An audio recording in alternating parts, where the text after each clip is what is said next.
Bismillahirrahmanirrahim. Assalamualaikum warahmatullahi wabarakatuh. Alhamdulillahilladzi arsala rasulahu bil huda wa dinil haqq liyudhhirahu 'ala ad-dini kullihi walau karihal kafirun. Wa asyhadu an la ilaha illallah wahdahu la syarika lahu iqraran bihi wa tauhidan. Wa asyhadu anna Muhammadan 'abduhu wa rasuluhu sallallahu alaihi wa ala alihi wa sahbihi wa sallama tasliman katsira. Amma ba'd. Fa ahlan wa sahlan wa marhaban bikum ikhwanil kiram wa akhwati al-karimat yang ana cintai dan muliakan rahimani Allah wa iyyakum wa baraka fikum. Kita bersyukur kepada Allah Jalla wa Ala yang telah berfirman, wa in ta'uddu ni'matallahi la tuhsuha innal insana lazalumun kafar. Dan kalaulah kalian menghitung-hitung akan nikmat Allah atas kalian, la tuhsuha, niscaya kalian tidak akan mampu menghitungnya. Innal insana lazalumun kafar, sesungguhnya manusia itu pelaku kezaliman dan kekufuran. Dan sebaik-baik nikmat tentunya bagi seorang muslim dan muslimah adalah nikmat agama. Oleh karenanya di dalam sebuah riwayat yang sahih dikatakan, innallaha yu'ti dunya man yuhibbu wa man la yuhibb wa la yu'ti din illa man yuhibb. Nikmat dunia itu akan Allah berikan kepada hamba yang ia cintai dan kepada hamba yang tidak ia cintai sekalipun. Oleh karenanya di dalam sebuah hadis lain yang diriwayatkan oleh Al-Imam Tirmidzi dengan sanad ini dihasankan oleh Syekh Al-Albani dari Sahal bin Sa'ad As-Sa'idi radhiyallahu anhu, Rasulullah sallallahu alaihi wasallam bersabda, "Law kanatid dunya tazinu 'inda Allah janaha ba'datin lama saqa minhal kafira syurbata ma." Seandainya dunia beserta isinya itu memiliki nilai di sisi Allah satu sayap seekor nyamuk, lama saqa minhal kafira syurbata ma, maka sungguh tiada seorang kafir yang mendapatkan air minum seteguk pun. Maka Nabi SAW mengatakan, innallaha yu'ti dunya man yuhibbu wa man la yuhibb. Nikmat dunia itu akan Allah berikan kepada hamba yang ia cintai dan kepada hamba yang tidak ia cintai sekalipun. Maka ia bukan pertanda cinta atau bencinya Allah kepada seorang hamba. Wa la yu'ti din illa man yuhibb.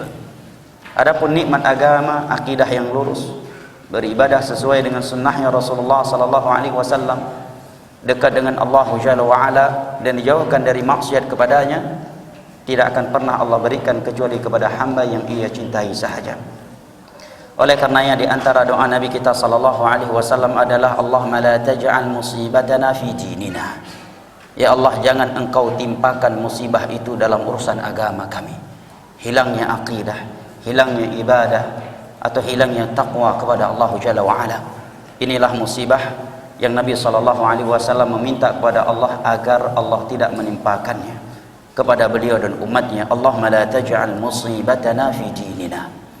Dan di antara nikmat agama yang sangat mahal, yang sangat berharga dan amat dibutuhkan oleh setiap muslim dan muslimah untuk kebaikan dunia dan akhiratnya setelah nikmat Islam dan nikmat as-sunnah adalah nikmat ilmu agama. Karena dengan ilmu agamalah seseorang akan meraih kebaikan dunia dan akhirat. Diriwayatkan oleh Imam Al-Bukhari dari Muawiyah ibnu Abi Sufyan radhiyallahu anhu. Ini satu-satunya hadis beliau dalam Sahih Al-Bukhari. Nabi sallallahu alaihi wasallam bersabda, "Man yuridillahu bihi khairan yufaqihu fid din." Barang siapa yang Allah inginkan kebaikan baginya, maka Allah akan fahamkan ia tentang agamanya. Al-Imam Al-Hafidh Ibnu Hajar Al-Asqalani dalam Fathul Bari ketika menjelaskan hadis ini mengatakan, "Faman utiyal ilma faqad utiyal khaira kullahu wa man hurimahu fahuwal mahrum." Barang siapa yang diberikan ilmu agama, maka sungguh dia telah diberikan kunci kebaikan. Dan barang siapa yang diharamkan dari ilmu agama, maka sungguh dialah orang yang paling merugi. Juga dengan ilmu agama, Allah Jalla wa Ala akan memudahkan bagi kita jalan menuju syurga. Tanpa ilmu agama kita tidak akan pernah sampai ke surga Allah Jalla wa Ala. Di dalam sebuah hadis yang diriwayatkan oleh Imam Muslim dari Abu Hurairah radhiyallahu anhu, Rasulullah sallallahu alaihi wasallam bersabda, "Wa man salaka tariqan yaltamisu fihi ilma, sahalallahu lahu bihi tariqan ila jannah." Dan barang siapa yang menempuh sebuah perjalanan dalam rangka menuntut ilmu agama, niscaya Allah akan mudahkan baginya jalan menuju surga. terkhusus majelis-majelis ilmu agama yang dilaksanakan di dalam rumah-rumah Allah Jalla wa'ala. Karena rumah Allah Jalla wa'ala dan majelis ilmu agama yang dilaksanakan di dalamnya adalah sebaik-baik tempat untuk kita menenangkan diri kita dari hiruk pikuknya dunia. Dan ia adalah sebaik-baik tempat untuk kita saling bertemu dan berkumpul serta saling sapa menyapa di antara kita. Bagaimana tidak? Di dalam sebuah hadis yang diriwayatkan oleh Imam Muslim dari Abu Hurairah radhiyallahu anhu, Nabi sallallahu alaihi wasallam bersabda, "Inna habbal biladi ila Allah masajiduha wa abghadul biladi ila Allah aswaquha." Tempat yang paling dicintai oleh Allah di atas permukaan bumi ini adalah masjid. Sebagaimana tempat yang paling dibenci oleh Allah di atas permukaan bumi ini adalah pasar. Juga diriwayatkan oleh Imam Al-Bukhari dan Muslim dari Abu Hurairah radhiyallahu anhu, Rasulullah sallallahu alaihi wasallam bersabda, "Sab'atun yadhilluhumullahu yauma la dhilla illa dhilluh." Ada 7 golongan yang kelak akan dinaungi oleh Allah Jalla wa Ala pada hari kiamat, pada hari yang tiada naungan kecuali hanya naungannya. Di antara mereka adalah rajulun qalbuhu mu'allaqun bil masajid. Adalah seorang hamba yang hatinya selalu terikat, selalu ingat masjid untuk salat 5 waktu, untuk menghadiri kajian ataukah acara-acara kebaikan lainnya, dan terkhusus kebaikan ilmu agama. Di dalam hadis yang diriwayatkan oleh Imam Muslim dari Abu Hurairah radhiyallahu anhu, Rasulullah sallallahu alaihi wasallam bersabda, "Wa majtama'a qaumun fi baitin min buyutillah yatluna kitaballahi yatadarasunahu fima bainahum illa nazalat 'alaihim sakinah wa ghasyiyatuhumur rahmah wa hafathumul malaikah wa dzakarahumullahu fi man 'indah." Dan tidaklah ada suatu kaum berkumpul di rumah Allah mengkaji ayat-ayat Allah, agama Allah, bukan untuk mencaci maki ke sana dan kemari, bukan juga untuk kepentingan partai atau ke embel-embel dunia lainnya. Mereka datang berkumpul di rumah Allah dalam rangka mengkaji agama Allah. Illa nazalat alaihim sakinah, kecuali akan turun sakinah ilahi ke dalam dada-dada mereka. Oleh karenanya ada seorang ulama salaf yang bernama Abdullah ibn Mubarak. Suatu ketika beliau berkata di hadapan murid-muridnya, "Law 'alimal muluku wa abnal muluku ala wa abnal muluki ala ma nahnu alaihi min ar-rahah lajaladuna 'alaiha." Seandainya para raja dan anak keturunan raja mengetahui betapa tenang dan tentramnya hati kita tatkala kita berada di dalam majelis ilmu agama, lajaladuna 'alaiha, niscaya mereka akan mencambuk-cambuk kita karena iri dan dengki kepada kita. Karena Nabi SAW mengatakan, nazalat 'alaihim sakinah, akan turun sakinah ilahi ke dalam dada-dada mereka. Wa ghasyiyatuhumur rahmah, rahmat Allah tercurahkan kepada mereka. Wa hafathumul malaikah, malaikat-malaikat Allah akan datang meliputi mereka. Wa dzakarahumullahu fi man 'indah, dan nama-nama mereka disebut-sebutkan oleh Allah Jalla wa Ala dengan pujian dan sanjungan di hadapan malaikat-malaikat yang ada di sisinya.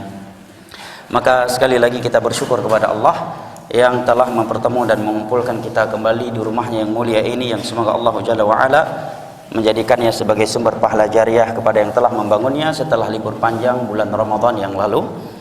Maka kita memohon kepada Allah Jalla wa Ala agar menjadikan kita dari golongan-golongan yang ia firmankan di dalam sebuah hadis qudsi yang diriwayatkan oleh Imam Tirmidzi dengan sanad sahih oleh Syekh Al-Albani dari Mu'adz bin Jabal radhiyallahu anhu, di mana Allah Jalla wa Ala berfirman di dalam hadis qudsi tersebut, "Wajabat mahabbati lil mutahabbina fiyya wal mutajalisina fiyya wal mutazawirijina fiyya wal mutabazilina fiyya." Sungguh telah wajib cintaku untuk mereka yang saling cinta mencintai sesama mereka karena aku. Mereka duduk-duduk berkumpul sesama mereka karena aku. Mereka saling kunjung mengunjungi sesama mereka karena aku, dan mereka saling berbagi sesama mereka karena aku. Jamaah yang dimuliakan Allah, ibu bapak, saudara dan saudari yang saya cintai dan muliakan, rahimani Allah wa iyyakum, mubaraka fikum. Setelah libur panjang, kita dari kajian membahas kitab 42 hadis Nabi SAW karya Al-Imam An-Nawawi rahimahullahu ta'ala, dan kita masih di pembahasan hadis yang kedua. Karena libur panjang yang telah memisahkan kita dan pasca Ramadan, maka sebelum kita melanjutkan pembahasan ini, izinkan saya menyampaikan beberapa nasihat setelah kita berpisah dengan bulan Ramadan sebagai bahan renungan untuk kita semua yang belum lama meninggalkan bulan Ramadan. Dan ini diantara kebiasaan ulama kita, tidaklah mereka memulai kajian mereka setelah ke libur panjang pasca Ramadan, kecuali mereka membukanya dengan nasihat-nasihat penting yang seyogyanya dijadikan bahan renungan muhasabah bagi setiap muslim dan muslimah yang telah berpisah dan meninggalkan bulan Ramadan. Maka sebagai berikut. Yang pertama, hendaknya kita bersyukur kepada Allah Jalla wa'ala atas kemudahan beribadah yang telah Allah berikan kepada kita di bulan Ramadan kemarin. Ada yang dimudahkan umrah, ada yang dimudahkan i'tikaf, ada yang dimudahkan bersedekah, ada yang dimudahkan mengkhatamkan Al-Quran berulang kali, ada yang dimudahkan oleh Allah dengan menjadi panitia penyaluran takjil dan sebagainya. Ini hendaknya kita syukuri, karena tanpa pertolongan dari Allah kita tidak mampu melakukannya. Allah Jalla wa'ala berfirman di dalam surat An-Nur, "Walaula fadlullahi 'alaikum wa rahmatuhu ma zaka minkum min ahadin abadan walakinnallaha yuzakki man yasha. Innallaha wasi'un 'alim." Kalau bukan karena keutamaan dari Allah dan rahmatnya kepada kalian, maka tiada satupun di antara kalian yang tersucikan dengan ketaatan sama sekali. Tetapi Allah lah yang mensucikan apa saja yang Dia kehendaki. Sesungguhnya Allah Maha Luas lagi Maha mengetahui. Oleh karenanya Nabi SAW mengajarkan kita sebuah doa yang seyogyanya kita bacakan setiap kali kita tasyahud terakhir sebelum salam, yaitu doa Allahumma inni ala dzikrika wa syukrika wa husni ibadatik. Ya Allah, bantulah aku untuk selalu mengingatmu, untuk selalu bersyukur kepadamu, dan untuk selalu beribadah dan benar kepadamu. Hadis riwayat Imam Tirmidzi dengan sanad yang hasan dari Mu'adz bin Jabal radhiyallahu anhu. Karena tanpa pertolongan dari Allah tiada di antara kita yang mampu beribadah kepadanya. Oleh karenanya Allah mengatakan iyyaka na'budu wa iyyaka nasta'in. Hanya kepada Engkaulah kami beribadah dan hanya kepada Engkaulah kami memohon pertolongan. Padahal memohon pertolongan kepada Allah adalah ibadah dan telah masuk dalam keumuman firman-Nya na'budu. Bersama dengan itu Allah sebutkan kembali secara khusus, menunjukkan ada makna khusus di situ. Karena di dalam sastra Arab dikenal sebuah kaidah bahwasanya dzikrul khas ba'da al-umum yufidu ahammiyatah. Menyebutkan suatu kata secara khusus setelah masuknya kata tersebut dalam keumuman kata sebelumnya, ini menunjukkan makna khusus. Seandainya saya mengatakan datang kepada saya masyarakat dari tempat A dan Pak RT-nya, pada Pak RT bagian dari masyarakat, menunjukkan ada makna khusus. Demikian juga dalam ayat ini, iyyaka na'budu wa iyyaka nasta'in. Nasta'in bagian dari na'budu. Kenapa Allah sebutkan secara khusus? Karena tiada di antara kita yang mampu beribadah kepada Allah tanpa pertolongan darinya. Nah, dan syukur memiliki 3 rukun. Yang pertama dengan hati, wa ma bikum min ni'matin faminallah, dia meyakini ya sebagai nikmat dari Allah, wa amma bi. Yang kedua adalah dengan mulut, dengan memuji Allah Jalla wa ala dan menyampaikannya kepada orang lain sebagai nikmat Allah. Wa amma bi ni'mati rabbika fahaddits fadhkuru ala Allahi la'allakum tuflihun. Sebut-sebutkan nikmat Allah oleh kalian agar kalian beruntung. Yang keempat, yang ketiga adalah dengan mengamalkannya atau menggunakannya di dalam ketaatan kepada Allah. Ala Daud i'malu ala Daud syukra. Beramallah kalian wahai keluarga Daud sebagai bentuk syukur. Di dalam hadis yang diriwayatkan oleh Imam Al-Bukhari, ibunda kita Aisyah radhiyallahu anha mengatakan kana Rasulullah sallallahu alaihi wasallam yaqumul laila hatta tatafattar qadamah. Faqultu ya Rasulullah ya Rasulullah ataf'alu hadha wa qad ghafara Allah laka ma taqaddama min dhanbika wa ma ta'akhkhar? Qala afala akunu 'abdan syakura. Dahulu Rasulullah sallallahu alaihi wasallam melakukan salat malam sampai-sampai kakinya itu bengkak atau pecah-pecah karena panjangnya salat malam beliau. Sehingga aku berkata, wahai Rasulullah, masihkah engkau melakukan ibadah seperti ini sementara Allah telah mengampuni dosa-dosamu yang telah berlalu dan yang akan datang? Apa jawabannya Nabi sallallahu alaihi wasallam? Afala akunu 'abdan syakura. Salahkah aku menjadi hamba yang bersyukur? Ini jawaban yang sangat dalam dari Nabi kita.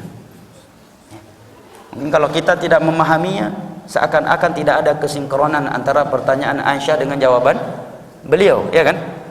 Karena Aisyah bertanya kepada Nabi, kenapa sih masih sampai harus seperti ini ibadahmu? Sampai-sampai salat malam sepanjang ini sehingga kakimu membengkak dan pecah-pecah. Padahal Allah telah mengampuni dosa-dosamu yang telah berlalu dan yang akan datang. Jawaban Nabi, afala akunu 'abdan syakura. Salahkah aku menjadi hamba yang bersyukur?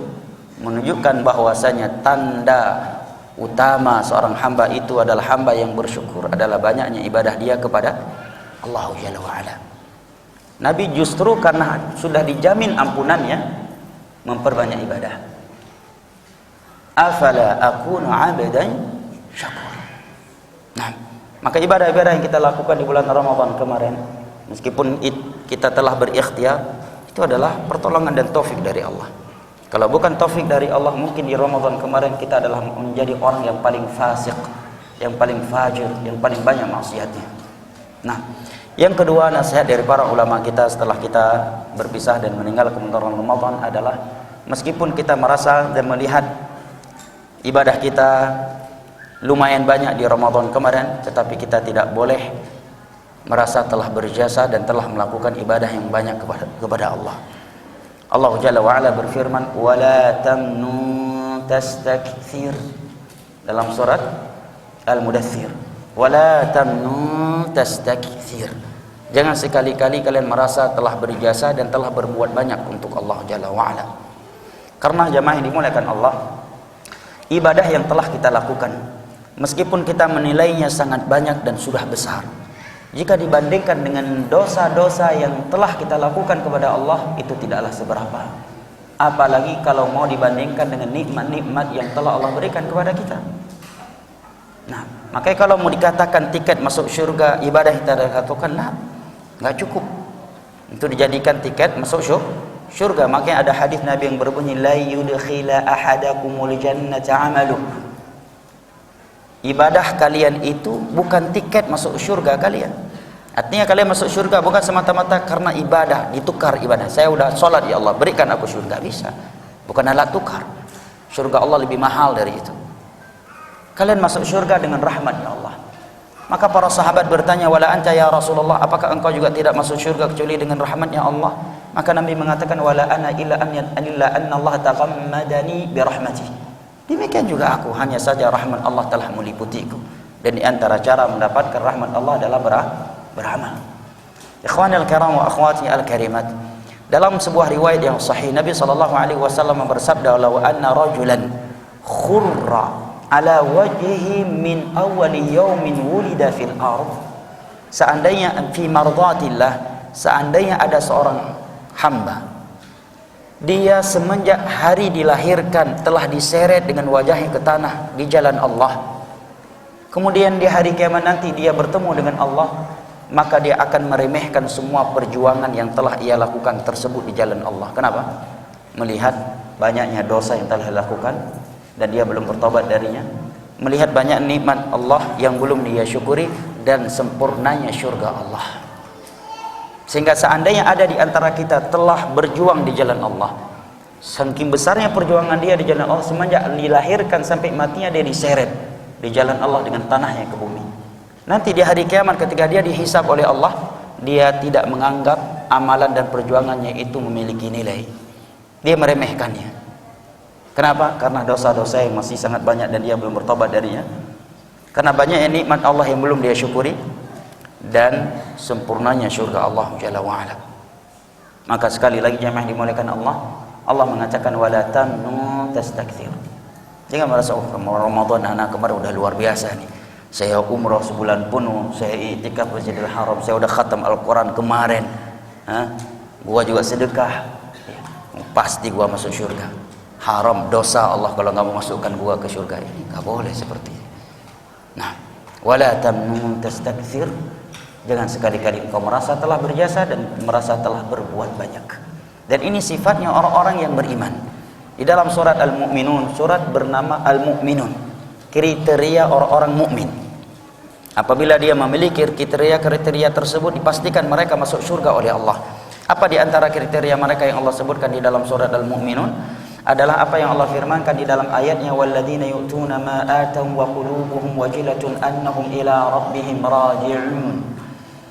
Mereka adalah orang-orang yang banyak berbuat, tetapi hati mereka selalu takut kepada Allah, karena mereka tahu akan kembali menghadap kepada Allah.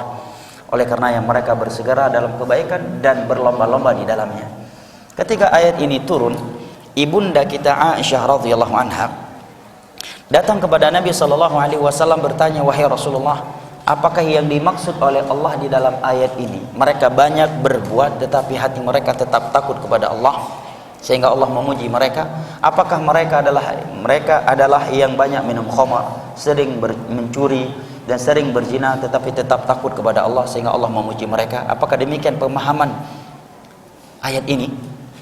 Mendengar pertanyaan ibunda kita ini, maka Nabi kita SAW menjawab, la ya bintas siddiq, Bukan seperti itu pemahamannya wahai putrinya As-Siddiq. Ini di antara keluhuran akhlak Nabi kita. Nabi kita tidak pernah memanggil istrinya dengan bunda, ummi. Selalu panggilannya adalah panggilan-panggilan yang mengandung pemuliaan dan cinta kasih sayang kepada istrinya. Ya bintas Siddiq. Bukan seperti itu pemahamannya wahai putrinya As-Siddiq. Nah, Siddiq adalah kedudukan setelah para nabi dan para rasul. Tetapi yang dimaksud oleh Allah di dalam ayat ini, dari ayat ini adalah mereka yang gemar salat, gemar berpuasa, dan banyak bersedekah. Tetapi mereka selalu takut apabila Allah belum menerimanya dari mereka, sehingga mereka selalu bersegera dalam kebaikan-kebaikan berikutnya dan berlomba-lomba di dalamnya. Ini sifat mereka, orang-orang yang beriman dengan iman yang sempurna dan sesungguhnya. Ikhwanul kiram wa akhwati al-karimat rahimani Allah wa iyyakum wa baraka fikum. Nasihat berikutnya setelah kita berpisah dengan bulan Ramadan adalah agar kita tetap istiqamah di atas kebaikan-kebaikan tersebut. Karena tidaklah Ramadan Allah ciptakan dan Allah syariatkan puasa di dalamnya kecuali agar kita belajar takwa. Yang namanya belajar untuk diamalkan. Nah, untuk diamalkan. Allah mengatakan ya ayyuhalladzina amanu kutiba alaikumus syiyamu kama kutiba alal ladzina min qablikum la'allakum tattaqun. Agar kalian bertakwa. Agar kalian bertakwa, agar ketika kita keluar dari bulan Ramadan, takwa kita telah meningkat dan tidak seperti takwanya kita sebelum masuk ke dalam bulan Ramadan. Dan definisi takwa yang paling mencakup adalah apa yang dikatakan oleh seorang ulama tabi'in yang bernama Talqun bin Habib rahimahullah. Sebagaimana diriwayatkan oleh Imam Abu Nu'aim dalam kitabnya Hilyatul Awliya. Para ulama mengatakan definisi takwa yang beliau sebutkan berikut ini adalah definisi takwa yang paling mencakup. Beliau mengatakan anta amala bi ta'atillah ala nuri minallah tarju thawaballah wa anta turka ma'siyatallahi ala nuri minallah takhafu iqaballah. Takwa itu adalah engkau melakukan ketaatan kepada Allah atas dasar ilmu karena mengharapkan pahala di sisi Allah, dan meninggalkan maksiat kepada Allah atas dasar ilmu karena takut akan adabnya Allah Jalla wa'ala. Dan takwa adalah tujuan utama Allah menciptakan bulan Ramadan dan mensyariatkan ibadah puasa serta ibadah-ibadah lainnya di bulan Ramadan. Maka kata para ulama, kalau kita ingin melihat apakah ibadah-ibadah yang telah kita lakukan di bulan Ramadan itu diterima oleh Allah ataukah tidak, maka lihat saja nilai takwa kita setelah Ramadan. Apabila takwa kita lebih meningkat, lebih baik daripada sebelum bertemu dengan bulan Ramadan, berarti Allah telah menerima kebaikan-kebaikan kita. Al-Imam Ibn Rajab dalam kitabnya Lataiful Ma'arif menyebutkan, tanda ibadah kita diterima oleh Allah di bulan Ramadan adalah banyaknya kebaikan-kebaikan yang kita lakukan di bulan Ramadan. Karena jazaa'u hasanatin hasanatun ba'daha, kama anna jazaa'a sayyi'atin sayyi'atun ba'daha. Karena balasan kebaikan itu adalah kebaikan-kebaikan lainnya setelahnya. Dan sebagaimana balasan dari kejelekan itu adalah kejelekan-kejelekan lainnya. Maksudnya kebaikan itu akan melahirkan kebaikan-kebaikan, sebagaimana kejelekan itu akan melahirkan kejelekan-kejelekan yang lainnya. Dan istiqamah adalah prinsip agama yang penting untuk kita perhatikan. Dan Allah Jalla wa'ala berfirman, innal ladzina qalu rabbuna Allah tsumma istaqamu tatanazzalu 'alaihimul malaikatu alla takhafu wa la tahzanu wa abshiru bil jannati allati kuntum tu'adun. Nahnu awliya'ukum fil hayatid dunya wa fil akhirah. Sesungguhnya mereka yang beriman kepada Allah, melakukan ketaatan kepada Allah, kemudian istiqamah. Apa janji Allah untuk mereka? Tatanazzalu 'alaihimul malaikah.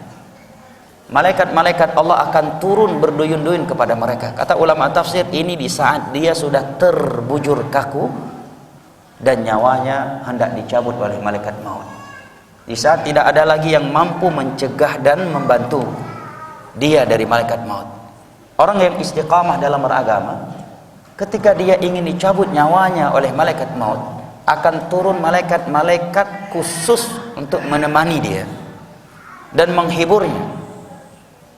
Yang sudah melihat malaikat maut hendak mencabut nyawanya, apa yang mereka lakukan untuknya? Mereka mengatakan, alla takhafu wa la tahzan. Kamu tak usah takut terhadap apa yang akan terjadi setelah ini, dan kamu tidak usah bersedih terhadap apa yang telah berlalu di dunia ini. Wa abshiru bil jannah, dan berbahagialah engkau dengan syurga allati kuntum tu'adun, yang pernah dijanjikan kepadamu sebelumnya karena iman dan amal saleh. Ini pentingnya istiqamah jemaah. Nah, Enggak bahaya menjadi mantan preman, mantan pemabuk, mantan pemaksiat. Yang bahaya itu adalah menjadi mantan orang soleh, mantan hafidh Al-Quran, mantan khatib Jumat. Ini yang berbahaya. Karena innamal a'malu bil khawatim. Amalan itu dengan penutupnya. Hadis riwayat Al-Imam Al-Bukhari dari sahabat Sa'ad As-Sa'idi radhiyallahu anhu. Dan kalau kita membaca sabab Nabi bersabda demikian, demi Allah akan bergetar hati kita. Nah, kita akan bangun ubun-ubun kita. Karena Nabi berkata innamal a'malu bil khawatim, itu karena suatu kejadian di mana ada seorang lelaki yang selalu dipuji oleh para sahabat beliau. Karena setiap kali perang dia selalu berada di barisan terdepan. Dan sangat berani, sangat semangat. Sehingga para sahabat hampir semuanya memuji dia. Tetapi Nabi justru berkata kepada mereka, huwa finnar, ini orang tempatnya nantinya di dalam neraka Allah. Terkejutlah para sahabat Nabi, kok begitu sabda Nabi kepadanya? Maka salah satu di antara mereka selalu mengikuti orang ini, karena dia mengira ini pasti orang mati su'ul khatimah. Kalau enggak mungkin Nabi berkata demikian tentangnya. Sampai suatu ketika di medan perang, dia melawan musuh-musuh di jalan Allah Jalla wa'ala.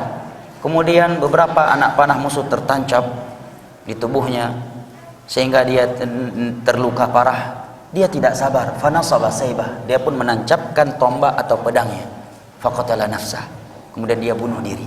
Maka dia mati sebagai orang bunuh diri. Melihat kejadian tersebut, maka sahabat tadi langsung mendatangi Nabi SAW dan mengatakan, ya Rasulullah, inni asyhadu annaka Rasulullah. Wahai Rasulullah, aku bersaksi engkau benar-benar utusan Allah. Mendengar ucapannya, maka Nabi mengatakan, ada apa ini? Apa yang sedang terjadi? Maka dia mengatakan, wahai Rasulullah, sungguh orang yang kami menganggap dia sebagai orang terbaik kami, sebagai penduduk syurga, tetapi engkau memvonis saya sebagai penghuni neraka. Aku telah melihat dia mati su'ul khatimah, dia mati bunuh diri. Maka Nabi mengatakan, innamal a'malu bil khawatim, amalan itu dengan penutupnya. Juga diriwayatkan oleh Imam Muslim dari Jabir bin Abdullah radhiyallahu anhu, Nabi SAW bersabda, yub'atsu kullu 'abdin 'ala ma mata 'alaih.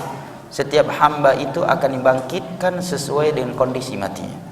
Mungkin dari masyarakat dia bisa bersembunyi, dia mati dalam diskotik misalkan, kemudian langsung dimandikan, disolatkan oleh banyak orang, sehingga tidak ada yang mengetahui dia mati di dalam diskotik. Tetapi nantinya di hari kiamat tetap dia dibangkitkan.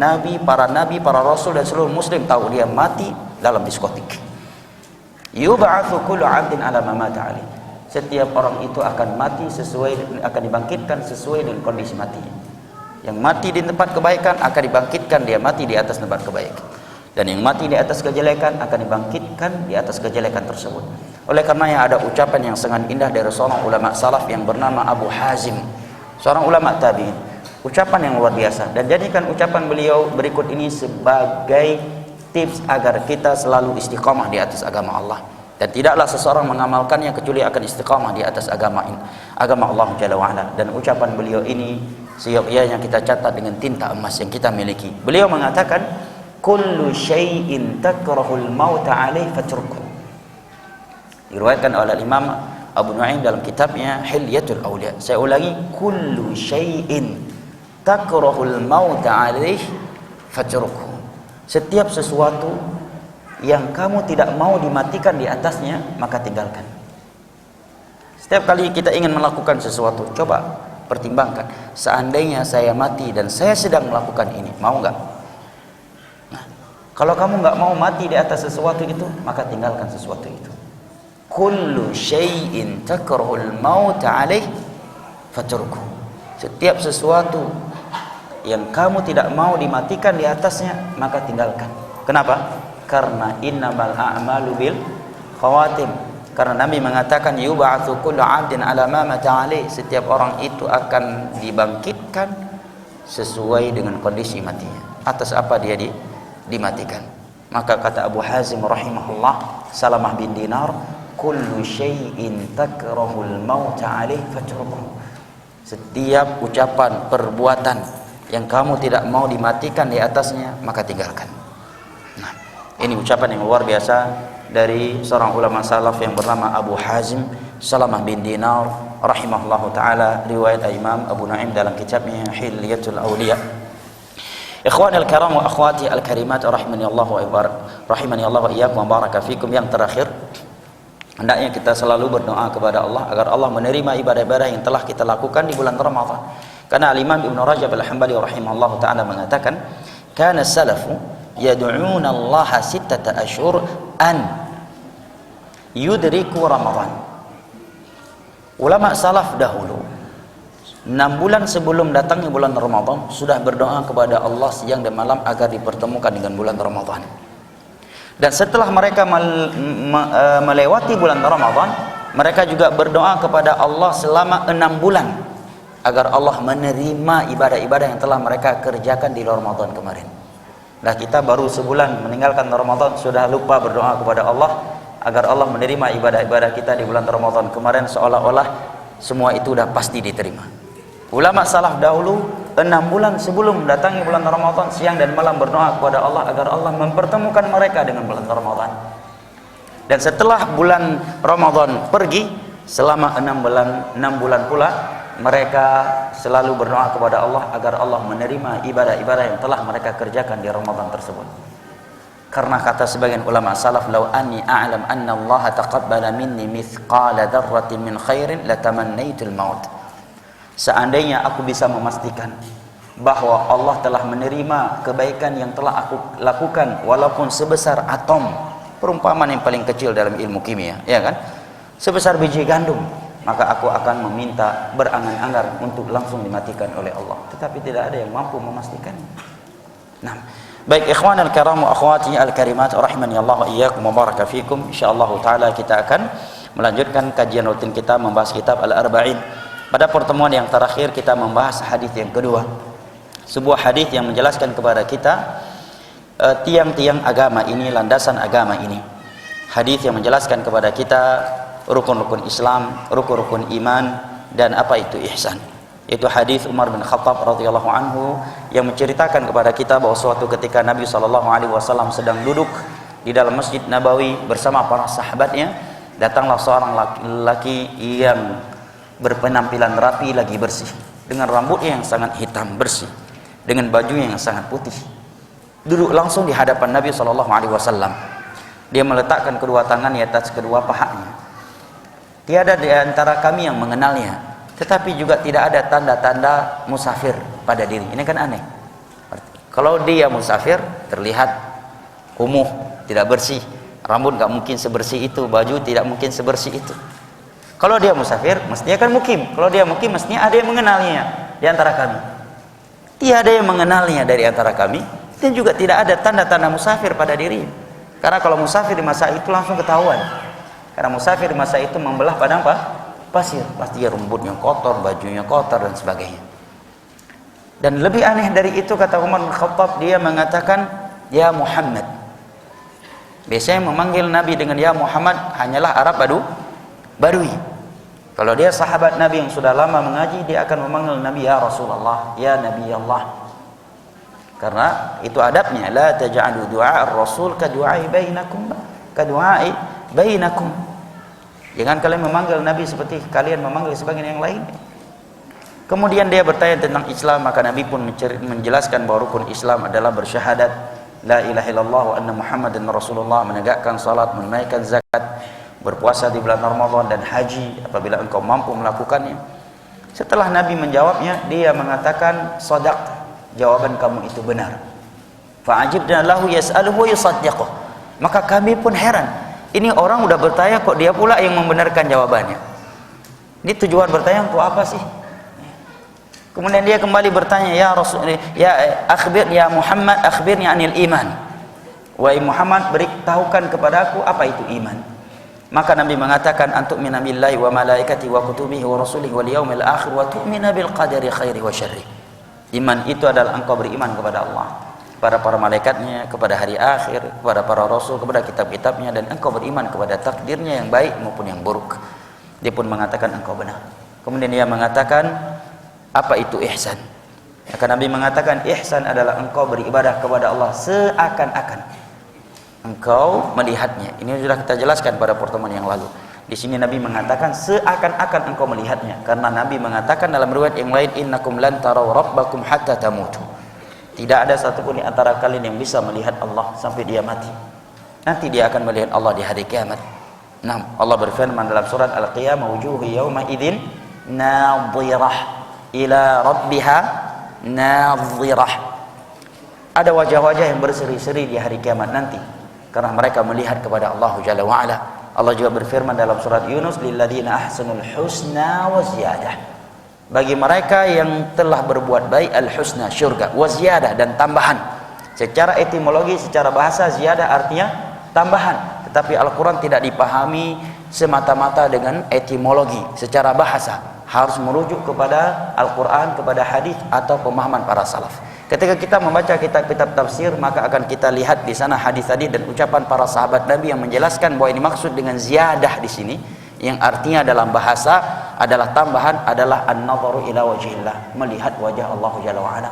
Maka para ulama mengatakan di antara sumber dan pintu penyimpangan yang sangat berbahaya adalah mereka menghafal Al-Quran dan hadis-hadis Nabi dengan hafalan yang sangat luar biasa, tetapi mereka tidak memahaminya kecuali dengan bahasa semata, tidak merujuk kepada pemahaman yang benar dari tafsir, ditafsirkan dengan tafsir, ayat ditafsirkan dengan hadis Nabi, atau ayat ditafsirkan dengan ucapan para sahabat Nabi.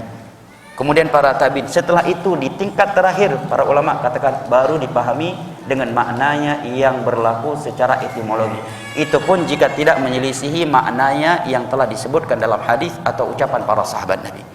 Sebagai contoh, ayat yang sering kali dijadikan dalil batalnya wudu karena menyentuh lawan jenis, yaitu firman Allah dalam surat An-Nisa, "Aw lamastumun nisa," atau kalian melakukan mulamasah terhadap kaum wanita. Secara etimologi mulamasah memang dari kata lamisa yalmasu, artinya menyentuh. Tetapi Abdullah bin Abbas, seorang sahabat Nabi yang ahli tafsir, yang telah mendapatkan doa khusus untuk menjadi ahli tafsir oleh Nabi dalam doanya Allahumma faqihu fid din wa 'allimhu ta'wil, beliau mengatakan mulamasah di sini artinya jima', hubungan badan antara dua pasangan suami istri. Oleh karena ayat ini pada konteks wajib mandi junub, bukan konteks wudu. Bukan sedang berbicara tentang wudu, tapi sedang berbicara tentang orang yang wajib mandi namun nggak punya air. Nah, ini menerangkan kepada kita bahwa Al-Quran itu ditafsirkan dengan Al-Quran, atau Al-Quran ditafsirkan dengan hadis. Setelah itu baru Al-Quran ditafsirkan dengan ucapan para sahabat atau para tabi'in. Di tingkat terakhir baru dengan bahasa. Nah, baik ikhwan al-karam wa akhwati al-karimah rahimani Allah wa iyyakum wa baraka fikum. Sebagai contoh yang lainnya, kalau kita baca surat Yusuf, di sana ada kalimat namanya sayyarah. Datanglah sayyarah. Sayyarah dalam bahasa Arab hari ini apa? Mobil. Padahal sayyarah di situ adalah sekelompok musafir, sekelompok manusia. Nah, ini menerangkan kepada kita, nggak cukup sekedar menghafal Al-Quran dan pandai ilmu nahu, harus membaca penjelasan ahli tafsir. Nah, oleh karenanya Nabi menyebutkan kaum Khawarij di masa Nabi SAW. Nabi bersabda kepada para sahabatnya, tahqiruna salatakum ma'a salatihim wa siyamakum ma'a siyamihim wa yaqra'una al-Qur'an la yujawizu taraqiyahum wa yamruquna min ad-din kama yamruqu as-sahmu min ar-ramiyah. Hadis diriwayatkan Bukhari, Muslim dan selainnya. Wahai para sahabatku, kalau kamu bertemu dengan kaum Khawarij, kalian akan merendahkan salat kalian, puasa kalian, karena mereka ahli puasa dan ahli salat. Dan mereka ahli Al-Quran, tetapi Al-Quran yang mereka baca dan hafal la yujawizu taraqiyahum, tetapi tidak melewati kerongkongannya. Kenapa? Karena mereka tidak memahami dan mengamalkannya. Justru dengan Al-Quran mereka membunuh Utsman bin Affan. Justru dengan dalil dari Al-Quran mereka membunuh Ali bin Abi Thalib. Kaum Khawarij di masa itu. Oleh karenanya Nabi mengatakan yamruquna minad din kama yamruqu sahmu minar ramiyah, sehingga mereka keluar dari prinsip-prinsip agama seperti keluarnya anak panah dari busurnya. Ikhwan al-kiram wa akhwati al-karimat rahimani Allah wa iyyakum wa baraka fikum. Nabi SAW ketika ditanya tentang iman, beliau menjawab rukun-rukun iman. Kemudian ditanya tentang ihsan, maka beliau menjawab, engkau beribadah kepada Allah seakan-akan engkau melihatnya. Nabi berbahasa seakan-akan melihatnya, karena Nabi mengatakan tadi tiada yang melihat Allah kecuali dia telah mati di hari kiamat nanti. Bahkan Aisyah ketika bertanya kepada Nabi, apakah engkau melihat Allah ketika engkau mi'raj di Sidratul Muntaha, berbicara dengan Allah tentang salat? Apa kata Nabi SAW? Nurun anna arah, cahaya wahai Aisyah, terhijabi dengan cahaya, bagaimana aku melihatnya. Nah, Itu sabda Nabi SAW.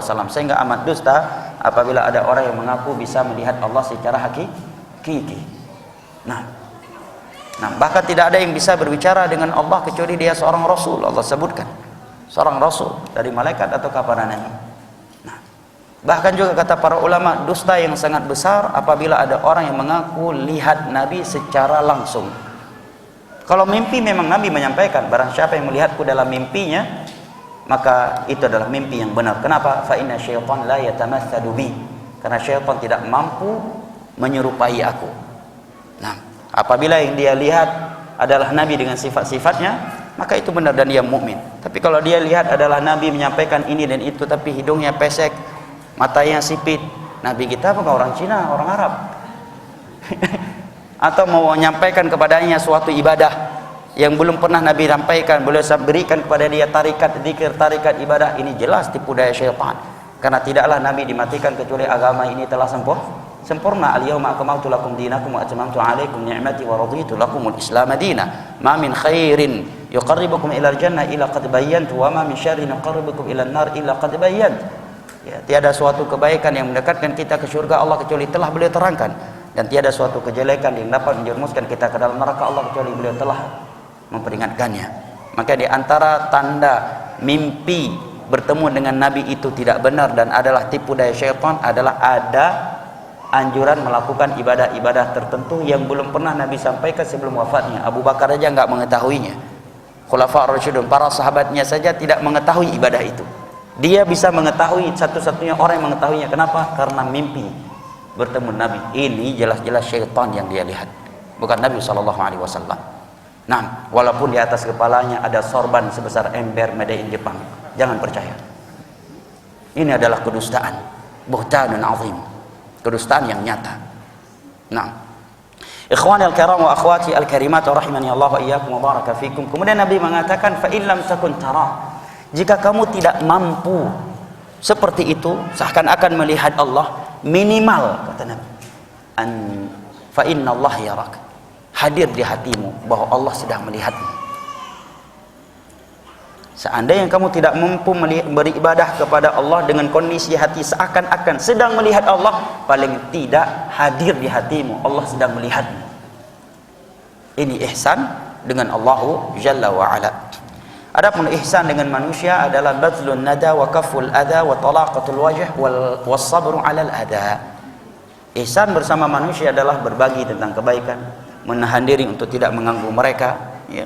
Kemudian wajah yang berseri-seri ketika bertemu dengan mereka dan bersabar atas gangguan dari mereka. Ini ihsan dengan manusia. Adapun ihsan dengan Allah, maka seperti yang Nabi sebutkan di atas. Dan semua ihsan ini masuk dalam kumuman ayat-ayat yang menyebutkan Allah mencintai orang-orang yang berbuat ihsan. Ya, Allah bersama orang-orang ihsan mencakup dua ihsan ini. Nah, baik ikhwan al-kiram wa akhwati al-karimat. Setelah itu orang tersebut, kata Umar bin Khattab radhiyallahu anhu, bertanya, kapankah hari kiamat? Kapankah hari kiamat itu terjadi? Maka Nabi menjawab, mal mas'ulu anha bi'alama minas sa'il. Sungguh yang ditanya tentangnya tidak lebih tahu daripada yang bertanya. Maksudnya apa? Nabi kan tahu ini Jibril.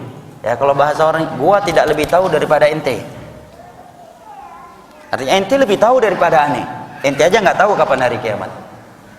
Mal mas'ulu anha bi'alama minas sa'il. Tidaklah yang ditanya kapan hari kiamat lebih tahu daripada yang bertanya, karena Nabi udah tahu ini Jibril. Ya. Lihat bahasa luar biasa ya, dalam bahasa hadis itu butuh fokus ketika membaca dan untuk memahaminya. Tidaklah yang ditanya siapa? Yang ditanya Nabi SAW lebih mengetahui tentangnya, yaitu hari kiamat, daripada yang bertanya tentangnya. Siapa yang bertanya? Jibril alaihissalam. Karena Nabi seandainya pun tahu itu wahyu dari Allah dalam Al-Quran yang dibawa oleh Jibril alaihissalam, maka Nabi mengatakan tidaklah yang ditanya tentangnya lebih tahu daripada yang bertanya tentangnya. Artinya ana tidak lebih tahu daripada ente wahai Jibril. Jibril lebih tahu daripada Nabi SAW, tapi beliau sendiri juga nggak tahu. Artinya jamaah dimulakan Allah, apabila malaikat Jibril Nabi Muhammad SAW saja tidak tahu kapan terjadi hari kiamat, kok bisa ada orang yang mengaku tahu hari kiamat? Berapa kali sudah lewat kita dari prediksi hari kiamat di Indonesia ini? Pertama kali dulu diprediksi 2012 ya. Anda ingat dulu itu heboh Indonesia. Ya. Yang terakhir diprediksi 2020 katanya, atau 2022 gitu. Akan terjadi hari kiamat. La haula wala quwwata illa billah. Inilah bahaya berbicara tentang agama dengan cocok logi. Kalau kita ingin berbicara tentang huru-hara hari kiamat, perkara gaib, cukup landasan kita Al-Quran dan hadis. Jangan lebih dari itu. Kita akan sesat nantinya.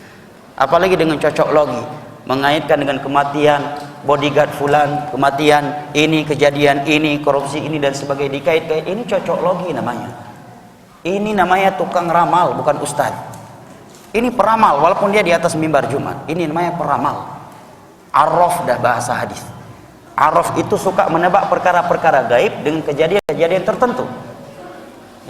Bahaya jemaah. Ana mendapatkan curhat dari seorang jamaah pengajian, sampai-sampai ibunya itu karena selalu ditakuti dengan perkara-perkara menjelang hari kiamat, tetapi dengan metode cocok logi, sampai-sampai ibunya itu tidak mau berangkat haji, berangkat umrah, justru menjual asetnya untuk membeli kaplingan di pondok salah satu ustadz di suatu daerah. Nah, nggak ingin menyebutkan namanya, tujuan kita adalah pembelajaran.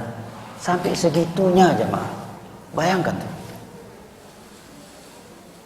Karena diprediksi Dajjal akan keluar, Ya'juj wa Ma'juj akan keluar dalam waktu dekat. Akhirnya ibunya menjual asetnya di ibu kota ini, ingin beli kaplingan tinggal di pondok salah satu ustadz yang ahli tentang akhir zaman. Bayangkan. Emangnya Dajjal nggak bisa masuk ke situ? Mekah Madinah, nggak semua Mekah Madinah yang nggak bisa dimasuki oleh Dajjal. Hanya dua tanah suci, Jeddah, Riyadh masuk. Bahkan pertama turun di Dajjal itu di sebuah lembah di kota Madinah. Dia beranjak dari situ kemudian menyebar ke seluruh dunia, tetapi untuk dua kota suci Makkah dan Madinah dia tidak mampu. Ada malaikat yang menjaga di pintu-pintu tersebut. Selain itu semua dimasuki oleh Dajjal. Kalau masjid cuma 3 masjid yang dia tidak mampu masukinya, Baitul Maqdis, Masjidil Aqsa, Masjidil Haram, Masjid Nabawi. Tapi kalau tempat cuma ada 2 tempat, 2 tanah suci. Mungkinkah ada lingkungan pesantren di Indonesia yang tidak ditembus oleh Dajjal? Wah, ini lebih hebat daripada Mekah dan Madinah. Sampai-sampai harga kaplingannya menjadi mahal. Yang tadinya mungkin di situ 100.000 aja nggak ada yang mau beli 1 meter, jadi jutaan. Ini trik marketing yang luar biasa nih. Jangan-jangan S3 jurusan ekonomi ini. Lihat yang bahaya, yang cocok lagi. Nah, sampai-sampai sebagian anak-anak itu bawaannya gelisah, nggak semangat lagi sekolah dan sebagainya. Ini orang tua yang nelpon anak untuk memberikan semangat kepada anaknya. Kenapa? Karena dia menonton sebuah kajian yang cocok logi tadi, bahwa diperkirakan tahun 2020 atau 22 akan begini dan begini. Dajjal sudah sangat dekat keluarnya, Ya'juj wa Ma'juj sudah sangat dekat, tanda-tanda sangat jelas terbunuhnya, bodyguard ini terjadinya di Indonesia ini dan itu dan sebagainya. Sampai-sampai anaknya nggak semangat lagi hidupnya.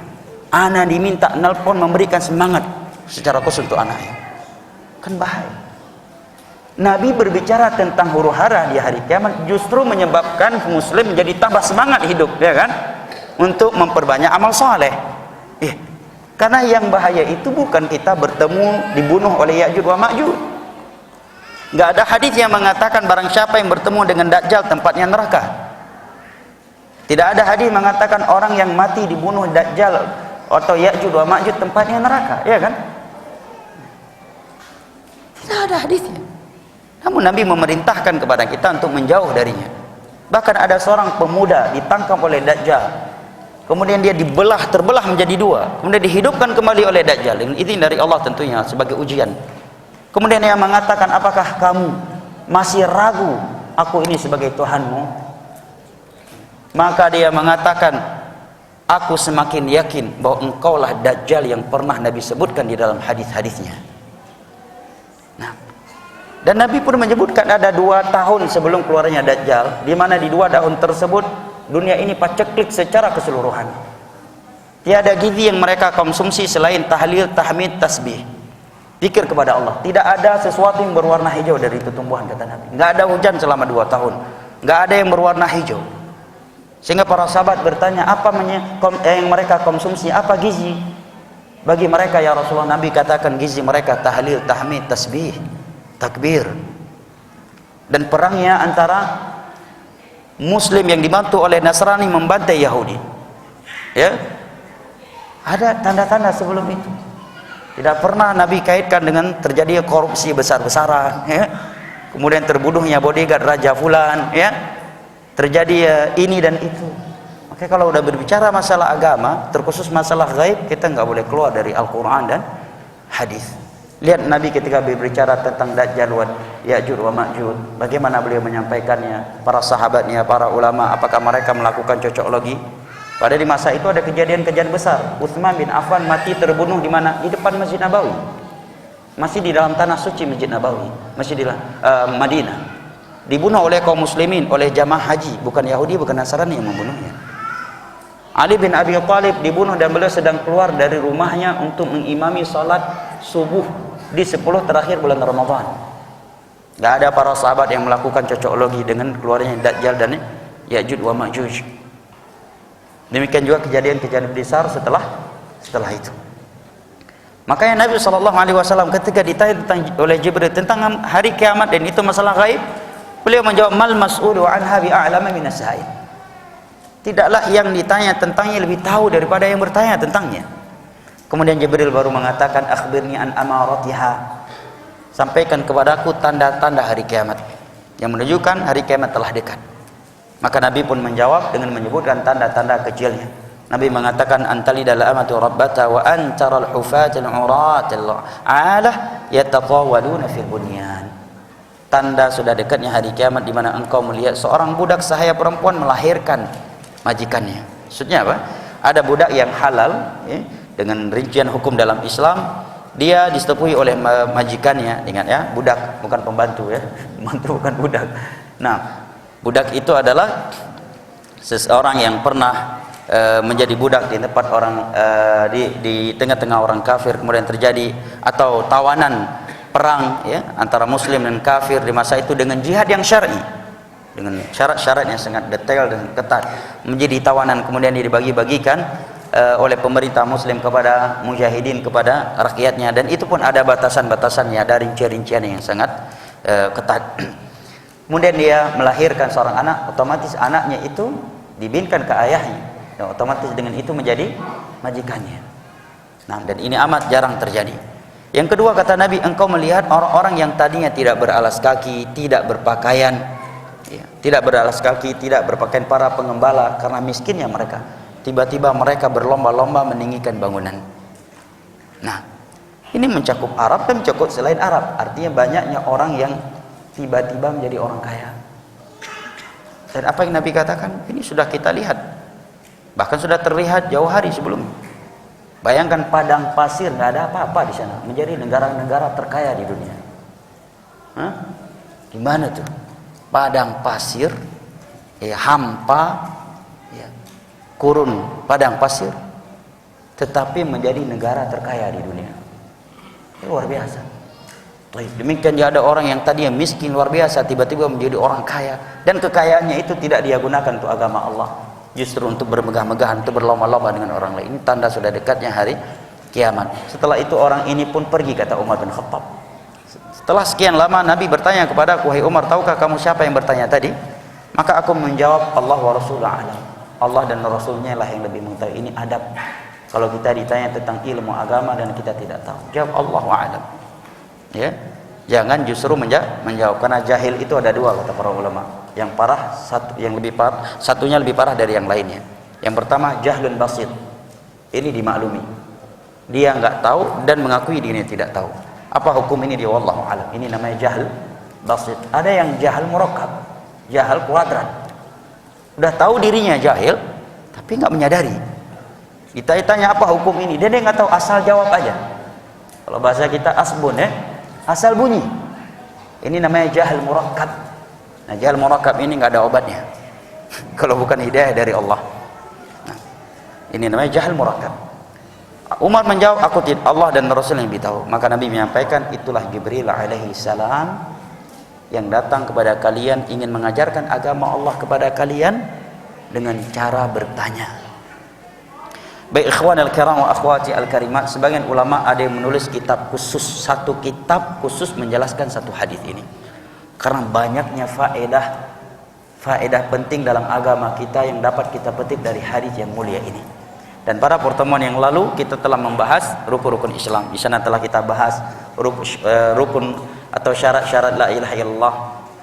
Juga telah kita bahas konsekuensi-konsekuensi dari syahadat anna Muhammadan Rasulullah. Adapun tentang puasa, zakat, haji, ini dipaparkan oleh para ulama di dalam kitab-kitab fikih mereka, dan kita bukan sedang di kitab fikih. Dan insyaallah pada pertemuan yang berikutnya kita akan membahas rukun-rukun iman kepada Allah, rukun-rukun iman kepada para malaikat, rukun-rukun iman kepada para rasul, rukun-rukun iman kepada hari akhir, dan rukun-rukun iman kepada takdir Allah Jalla wa Ala dari hadis Nabi sallallahu alaihi wasallam ini. Dan waktu masih tersisa kurang lebih 15 atau 20 menit lagi, maka saya persilahkan jika ada kritikan, masukan atau hal lainnya yang ingin disampaikan dengan segala hormat. Barakallahu fikum.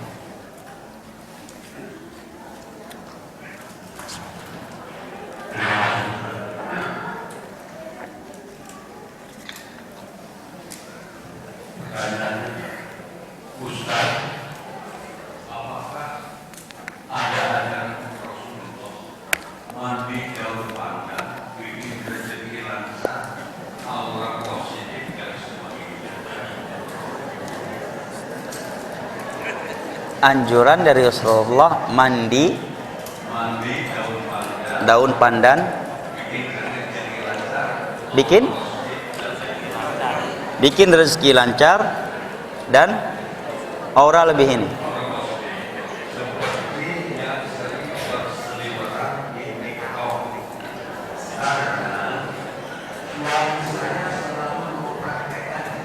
Berubah nggak aura kulitnya?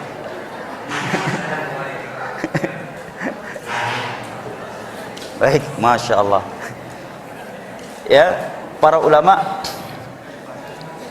menyebutkan kaidah dalam syirik kecil adalah, diantaranya adalah ja'lu syai' sababan wa laysa sababan minasyirkil asghar. Menjadikan sesuatu sebagai sebab kebaikan atau sebagai sebab kejelekan, dan Allah tidak menjadikannya sebagai sebab kebaikan atau kejelekan, tidak secara syar'i, itu tidak ada dalil dari Al-Quran dan hadis, dan tidak pula secara takdir kauni, maka itu adalah syirik kecil. Karena seakan-akan dia memposisikan dirinya seperti Allah, mampu menentukan sesuatu itu sebagai sebab kebaikan atau kejelekan. Nah, ini adalah khurafat. Maka kalau tidak ada hadisnya, dia melakukannya karena meyakininya sebagai sebab tersebut, ini jatuh syirik kecil. Tetapi kalau dia melakukannya karena mengira ada hadis yang menganjurkannya, pada hadisnya tidak ada, hadis-hadis palsu yang berseliweran karena dia awam tidak mampu mengeceknya, maka semoga Allah memaafkan dosanya dan bisa jatuh ke dalam perbuatan bid'ah. Wallahu taala a'lam bishawab. Dan daun pandan setahu ana enggak ada di masa Nabi. Wallahu a'lam bishawab.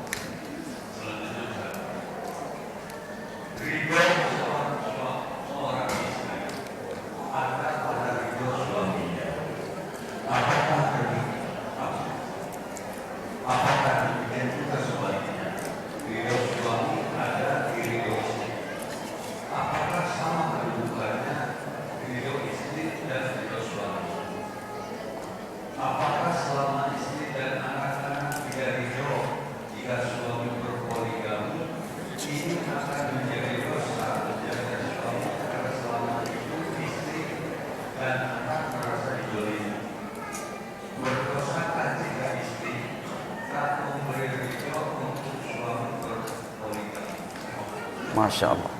Ini baru kajian perdana udah ditanyain masalah poligami. Ya, bawa istri lagi. Baik, ikhwan al-kiram wa akhwati al-karimat rahimani Allah wa iyyakum wa baraka fikum. Secara konteks hadis saya belum pernah mendengar ada hadis yang berbunyi seperti itu ya. Saya tidak mengatakan tidak ada, tapi saya mengatakan belum pernah mendapatkan ada hadis yang konteksnya seperti itu. Ya, saya tidak mengetahuinya, dan tentunya sesuatu yang tidak kita ketahui lebih banyak dari apa yang telah kita ketahui. Secara pengetahuan ana belum pernah mengetahui ada hadis yang bunyi yang konteksnya seperti itu. ridho suami, ridho Allah untuk seorang istri ada pada ridho suami ada pada ridho istrinya. Secara konteks hadis Anda belum pernah mendengar itu, tapi yang semana dengan itu banyak ya.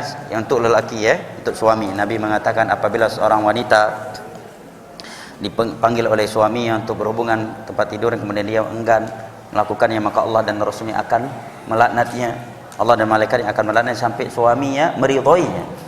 Juga hadis Nabi, "Lau kuntu amiran ahadan an yasjuda li ahadin la amartul mar'atan tasjuda li zawjiha." Seandainya boleh aku perintahkan seorang makhluk sujud kepada makhluk yang lainnya, maka akan aku perintahkan wanita sujud kepada suaminya, karena besarnya kedudukan suami. Demikian juga ada hadis Nabi menyebutkan bahwa di antara pun sifat wanita penduduk surga itu adalah apabila suaminya marah kepadanya tanpa kesalahan yang ia lakukan, maka dia akan langsung mengambil tangan suaminya dan mengatakan, "Aku tidak akan tidur nyenyak sampai engkau memaafkan aku." Dan juga Nabi menyebutkan sebuah riwayat yang disahihkan oleh sebagian ulama, seandainya, bukan anjuran, suaminya itu punya luka dan mengeluarkan danah, maka dia rela menjilatnya.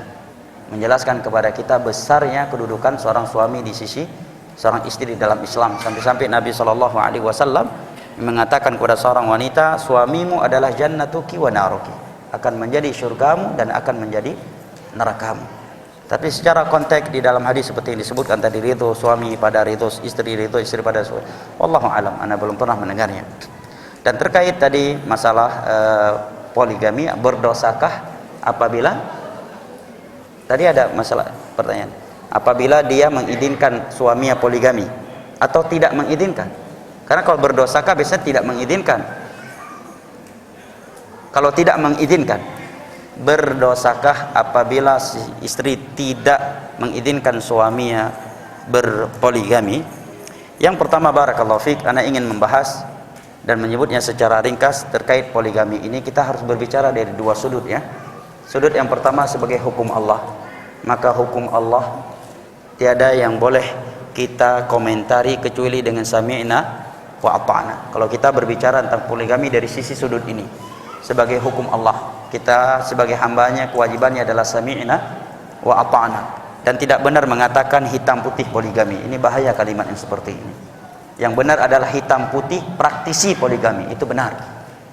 Karena poligami hukum Allah, maka Allah tidak mengatakan wailul lis salah, tetapi yang Allah katakan wailul lil musallin, praktisinya salat, yang Allah katakan wail, celaka, alladzina hum an salatihim sahun. Mengatakan hitam putih poligami seakan-akan syariat Allah itu ada yang hitam, ada yang putih. Syariat Allah dari Allah yang Rahman, yang Alim, yang Hakim. Sebagaimana ada orang semenjak meninggalkan riba anjlok bisnisnya, apakah kita salahkan hijrah dia dari riba? Ya kan? Maka kalau kita berbicara dari sisi sudut hukum Allah, maka kewajiban kita adalah sami'na wa ata'na. Innama kana qaulal mu'minina idza du'u ila Allah wa rasulihi liyahkuma bainahum ay yaqulu sami'na wa ata'na wa ulaika humul muflihun. Kedua, dari sisi praktisi poligami, maka kita katakan dari sisi mereka, maka ada yang ada hitam, ada putih. Ada sebagian orang rumah tangganya berantakan semenjak poligami, ada yang tidak. Ada wanita menjadi nggak bahagia hidupnya, selalu dalam tekanan, ketersiksaan selama suaminya poligami. Ada juga wanita justru suaminya nggak poligami, tetapi dia tidak lebih bahagia hidupnya daripada wanita-wanita lain yang dipoligami oleh suaminya. Maka nggak ada standar hukum dalam hal tersebut, karena perbuatan manusia bukan hukum, bukan standar, bukan landasan, dan bukan pertimbangan dalam beragama. Itu urusan mereka, antara mereka dengan Allah. Bahagia tidaknya si praktisi poligami itu antara dia dengan Allah. Apa niat dia melakukannya itu juga urusan dia dengan Allah Subhanahu wa taala. Tidak perlu kita mengomentarinya, karena itu justru menjerumuskan kita ke dalam dosa ghibah.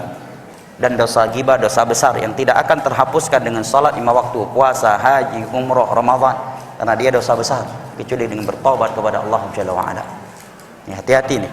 Ya, ibu-ibu, bapak-bapak yang suka menggibai praktisi poligami. Ya, kalau kita sayang kepada nasihati dia, doain dia. Nah, terkait pertanyaan tadi, apakah berdosa seorang istri yang tidak mengizinkan suaminya poligami? Ini perlu dirinci. Wallahu a'lam, mungkin rinciannya sebagai berikut. Yang pertama, bisa tidak berdosa apabila dia yang pertama tidak mengharamkan hukum poligami. Karena di dalam Islam boleh seseorang meminta kepada calon suami atau kepada suami, kamu jangan poligami saya, kamu boleh nikah dengan saya. Kalau kamu poligami, kita cerai, kita nggak jadi nikah. Itu boleh dalam Islam. Dalam fikih pernikahan, kalau seorang wanita dilamar, ya, dia mengatakan syarat kita nikah, kamu tidak boleh poligami.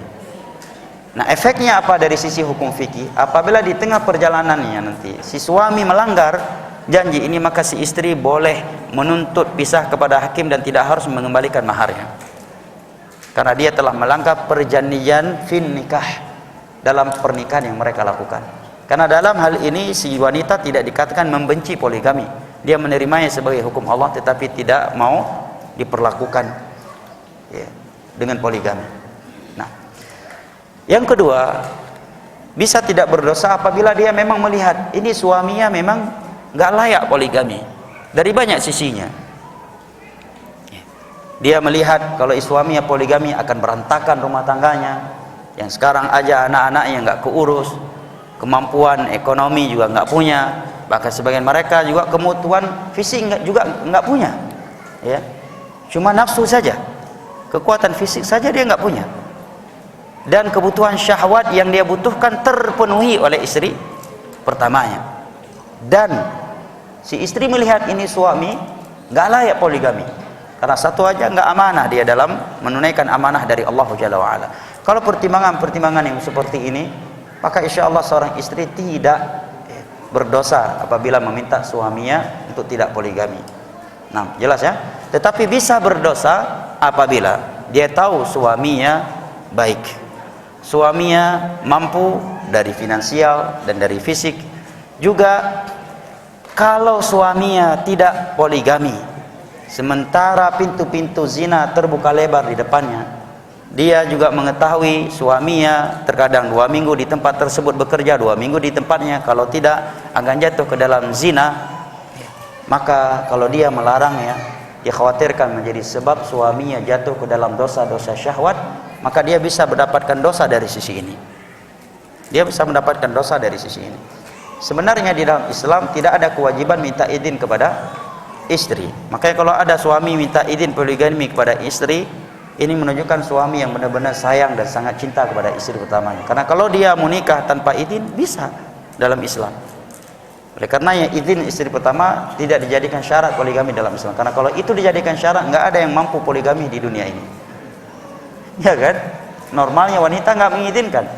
Makanya justru kita harus curiga apabila pertama kali kita minta izin poligami langsung diizinkan. Nah, itu perlu curiga kita. Jangan aku udah nggak dicintai lagi nih. Begitu ente minta izin langsung diizinkan, mulus, tanpa tantangan, nggak ngambek, nggak nangis dan sebagainya, malah senyum dia, nggak apa bang, poligami aja, kan itu syariat Allah. Ini justru harus kita curigai nih. Kok bisa langsung izin, ya kan? Taib, wallahu taala alam bisawab, wal ilmu indallah. Bab ini sensitif karena ketika kita membicarakannya, karena panitia kajian ini ibu-ibu bukan ikhwah, saya bisa tutup nanti kajian. Tapi itu nasihat dan penjelasan secara umum, dan tentunya ada pembahasan khusus dalam hal ini. Para ulama telah menjabarkannya dalam kitab-kitab mereka. Wallahu taala a'lam bissawab, wal ilmu indallah. Fadhal.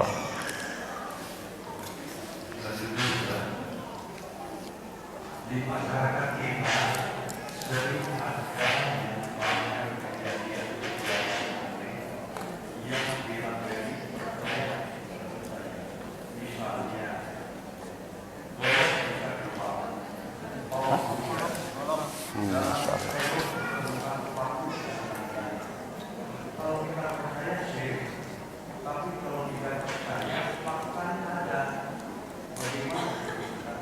Masya Allah, seperti ilmu kebal ya, ada yang makan paku, makan beling ya. Maka kita, para ulama mengatakan ini adalah sihir. Sihir ada dua di dalam pembahasan akidah. Yang pertama sihrun takhyili, dan yang kedua sihrun haqiqi. Sihir yang memang nyata terjadi, memang seperti itu. Seperti Nabi SAW, seperti para sahabatnya ada yang disihir, kaum muslimin juga banyak yang disihir, seperti yang Allah sebutkan dalam Al-Quran, yufarriquna bihi bainal mar'i wa zawjih. Mereka memisahkan antara dua pasangan suami istri. Ini namanya sihir hakiki. Ada sihir takhyili. Sebenarnya tidak seperti itu terjadinya. Namun mata-mata orang tersihir sehingga melihatnya berubah. Tali berubah menjadi ular. Contohnya sihirnya penyihir Firaun. Sebenarnya itu masih tali. Seandainya ada yang berani memegangnya saat itu, masih tali, bukan sebagai ular.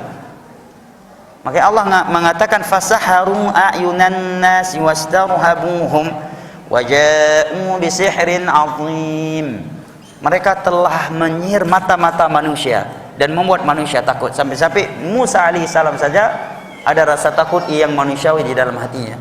Wajada Musa khifatan fi nafsi.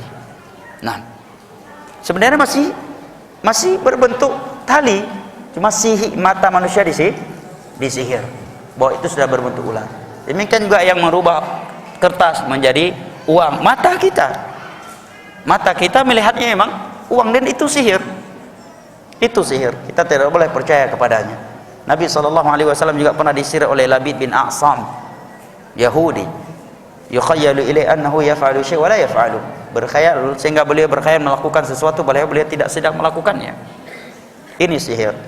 Ilmu kebal juga demikian, ya. Anda pernah ceritakan kepada Syekhuna Abdurrahman Al-Adini rahimahullah, beliau telah wafat ketika di Yaman. Ya Syekh, di Indonesia ada orang mengatakan semua kita punya tenaga dalam, cuma ada yang mampu mengeluarkannya, ada yang tidak mampu mengeluarkannya. Sehingga sebagian mereka yang mampu mengeluarkannya mampu menarik kontainer dengan giginya, ya, bisa diinjak oleh mobil-mobil berat tapi tidak hancur. Ini syirik nih, sihir, nggak mungkin. Seandainya ilmu kebal itu ada, pasti akan Allah berikan untuk Nabi SAW dan para sahabatnya yang membutuhkannya saat itu. Tapi buktinya gigi taring Nabi terpatahkan dalam perang Uhud. Pipi beliau pecah, berlumuran darah. Topi perang beliau hancur di tangan para musuh. Umar bin Khattab mati karena dibunuh, ditusuk berulang kali oleh seorang budak Yahudi yang bernama Abu Lu'lu', dan beliau sedang mengimami salat subuh di Masjid Nabawi. Utsman bin Affan mati terbunuh, Ali bin Abi Thalib mati dibunuh, ditusuk dengan pisau. Ya, nggak ada para sahabat Nabi yang kebal. Ya, bisa memetik buah kurma dari jarak jauh, langsung jatuh buah kurmanya. Nggak ada. Nggak ada sahabat Nabi yang tinggal di Madinah bisa sholat di Makkah dan langsung pulang. Kok bisa-bisanya ada kiai di Indonesia kalau ditanya kenapa nggak pernah sholat masjid? Oh, beliau sholatnya di Mekah. Para sahabatnya di Madinah lebih dekat dengan Mekah. Nggak ada yang bisa sholat secepat itu ke Mekah. Nabi aja haji berjalan kaki 7 hari 7 malam lamanya. Nabi berlari dari Mekah ke Madinah dengan sembunyi-sembunyi, ya, naik turun gunung, ya, dan sembunyi di dalam gua apa? Gua Thur. Di gua Thur.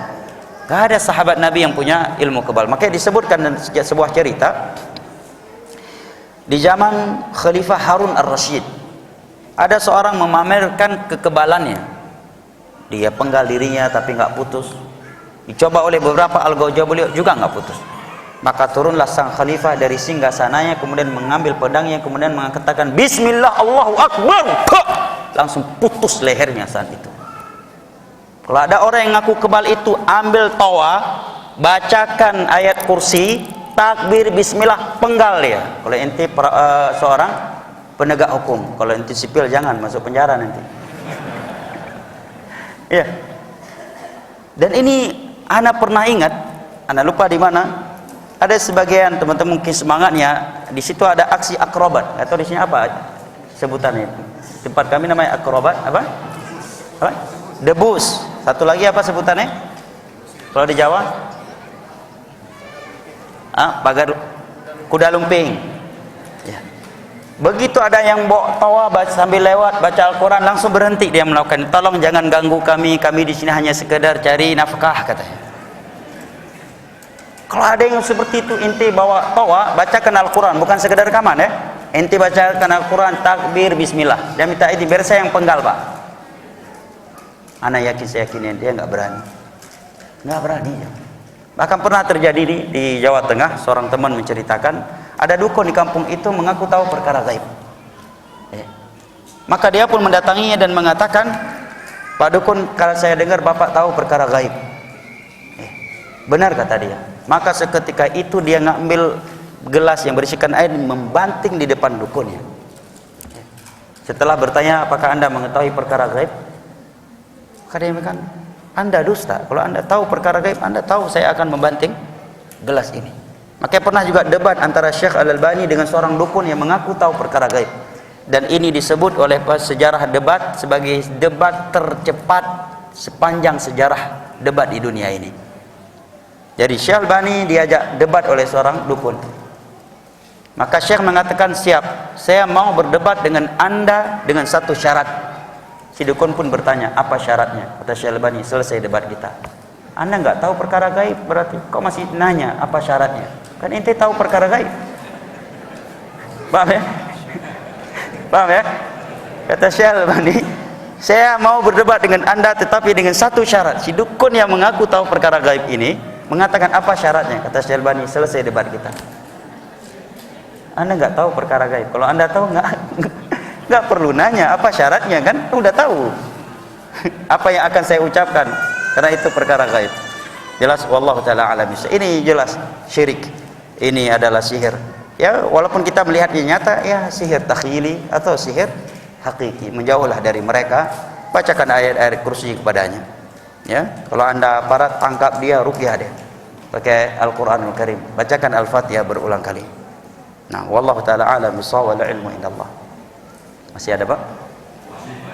Baik. Baik.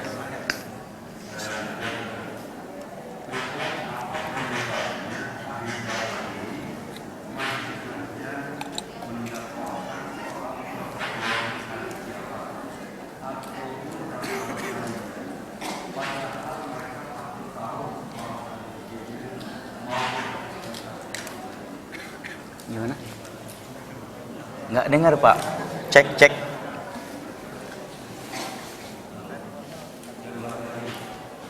Atau saya bacakan, Pak, kalau mic-nya memang rusak. Boleh? Biar Bapak nggak capek, kasihan Bapak. Jazakallah khair. Izin, Pak, ya.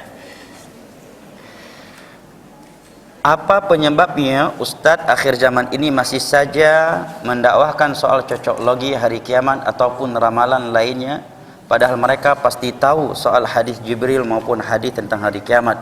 Ya, tanyakan kepada orang ini, apa sebabnya Anda melakukan itu? Ya kan? Masih suka cocok logi ini dan itu. Ini yang pertama. Yang kedua, sebabnya adalah jauhnya dari pemahaman yang benar dalam beragama. Karena seandainya seseorang mengikuti Al-Qur'anul Karim dan mengikuti sunnah Nabi SAW dengan pemahaman para sahabat Nabi, para tabi'in dan tabi'ut tabi'in, 3 generasi umat Islam yang telah direkomendasi oleh Rasulullah SAW, pastilah tidak melakukan ini ya. Cocok logi yang seperti ini, kecuali cocok logi memang ada dalilnya. Karena hukum dasar dalam masalah perkara gaib, kita tidak boleh membicarakannya atau meyakininya kecuali dengan dalil dari Al-Quran atau hadis yang sahih. Dan di Indonesia yang seperti ini subur, Pak. Kalau di Saudi udah dipenjara orang-orang seperti ini. Iya, subur banget di Indonesia. Ya, matinya bodyguard seorang raja dicocok logikan dengan akan keluarnya Dajjal. Ya, kemudian menangnya salah satu dari calon presiden ini dan itu dijadikan cocok logi, akan sudah sangat dekat waktunya Dajjal. Bahkan orang yang seperti pernah memprediksi hari kiamat terjadi di 2020 atau 2022, udah lewat juga. Ya kan? Ya, sebab ya karena jauhnya dari pemahaman agama yang benar. Kalau dia memahami Al-Quran dan As-Sunnah dengan pemahaman yang benar, dia akan mungkin seperti ini. Karena dalam agama ini kita hanya mengikuti, tidak ada yang baru dalam agama ini. Justru kalau ada yang mampu mendatangkan hal yang baru dalam agama ini, berarti dia telah keluar dari jalan Allah yang lurus. Karena Al-Quran yang sebanyak 30 juz semenjak Nabi wafat dan sallallahu alaihi wasallam sampai hari kiamat nanti tidak akan bertambah dan tidak akan berkurang. Sebagaimana hadis Nabi, kata Imam Syafi'i, seluruh hadis yang telah keluar dari mulutnya Nabi sallallahu alaihi wasallam sampai hari kiamat tidak akan pernah bertambah dan tidak akan pernah berkurang. Dan sumber pemahaman yang benar terhadap 2 landasan ini adalah pemahaman yang mereka para sahabat Nabi, para tabi'in dan tabi'ut tabi'in yang telah Nabi rekomendasikan dalam banyak hadisnya. Maka tidak ada hukum yang baru dalam Islam ini. Makanya kewajiban kita adalah mengikuti. Makanya ayatnya apa? Wasabiqunal awwaluna minal muhajirin wal ansar walladzina tabauhum setelah Allah dan memuji para sahabat Nabi dari kalangan Muhajir Ansar, maka Allah mengatakan dan orang-orang yang mengikuti mereka.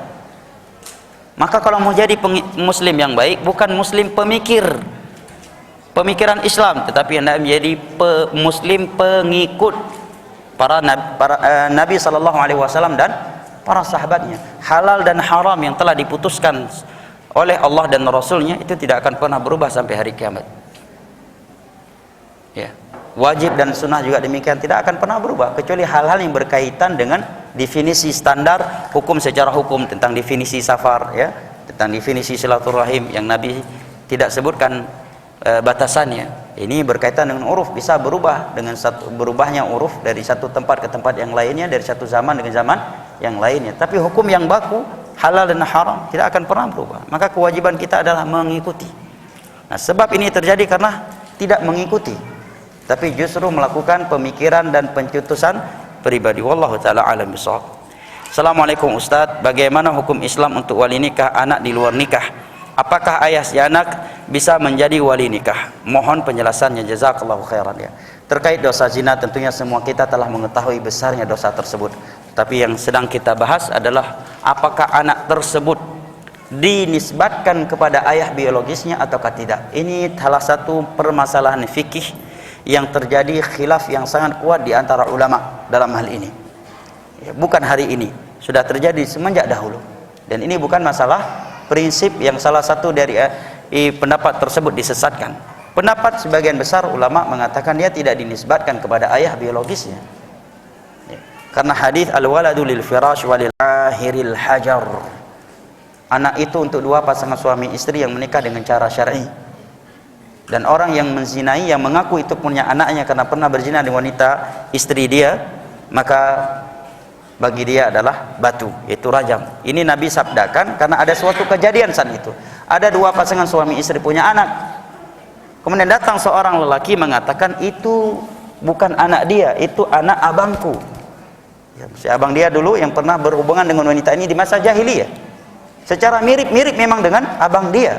Tetapi anak ini sedang berada di dalam pangkuan dua pasangan suami istri yang telah menikah dengan syarat syar'i, maka Nabi tetapkan untuk dua pasangan suami istri tersebut. Ini lebih dan kurangnya ana mohon maaf. Semoga Allah Jalla wa Ala mempertemukan kita kembali di majelis ilmu agama yang seperti ini dan di dalam syurganya pada hari kiamat kelak.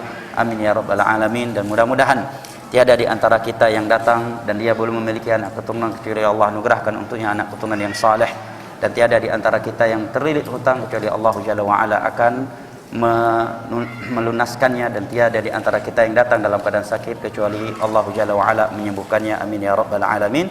Innahu waliyyu dzalika wal qadiru alaihi wa sallallahu ala nabiyyina Muhammad wa ala alihi wa sahbihi wasallam wa akhiru da'wana alhamdulillahi rabbil alamin. Wassalamualaikum warahmatullahi wabarakatuh.